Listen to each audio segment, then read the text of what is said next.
players that participated in training camp. I thought we had a good camp.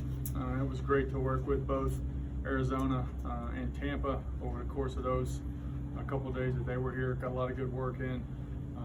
The roster reduction process, that's never an easy one. Those conversations are always tough when you're talking to these guys that have worked so hard to have an opportunity in training camp. But Mike and I met with those guys yesterday and informed them of our decision.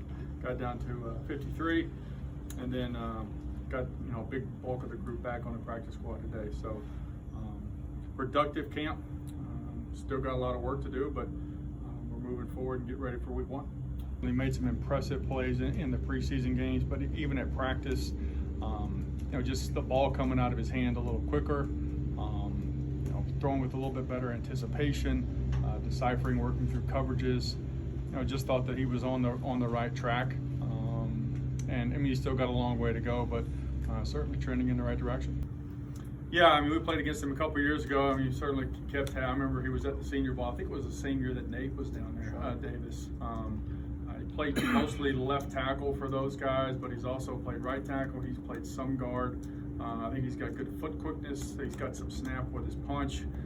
I felt, he played. I think he started 9 games last year and blocked a lot of good players. He don't win every rep, but he battles and fights and finishes and tries to stay in front of his guy.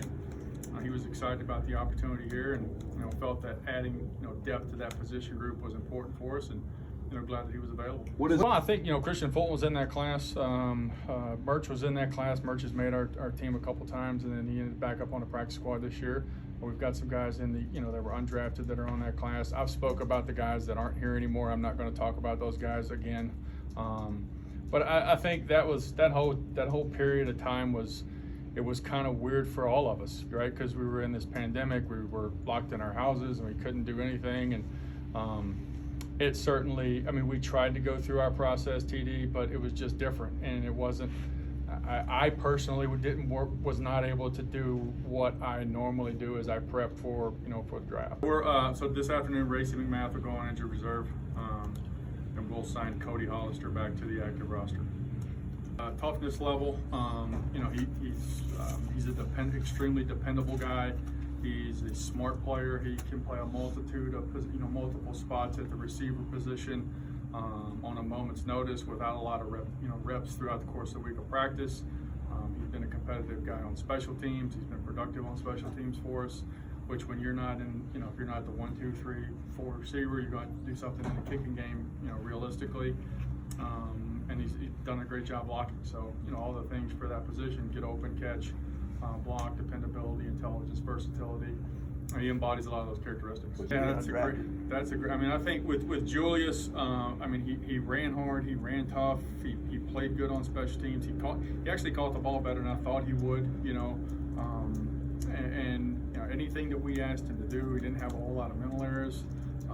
He's just a guy that we didn't know if we could get him through waivers, but he also earned the opportunity on the team to grow.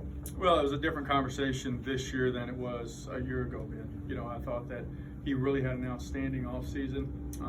He got off to a really good start in training camp, made some plays for us, and then the consistency bug kind of crept in there. There were practices where it wasn't so good, and then he would rebound a little bit the next day, and then maybe drop the next day, and then really turn it up the next. And I told him we've just got to maintain that consistent level and work to improve a little bit. You can't have the highs and lows, the peaks and valleys throughout the course of your career improvement-wise. And he acknowledged that, and he was excited to be back here today and working on the practice squad. And I mean, we saw what he did last year. He improved throughout the course of the season last year, earned the right to get back up on the 53, and that's what the expectation level is for him this year.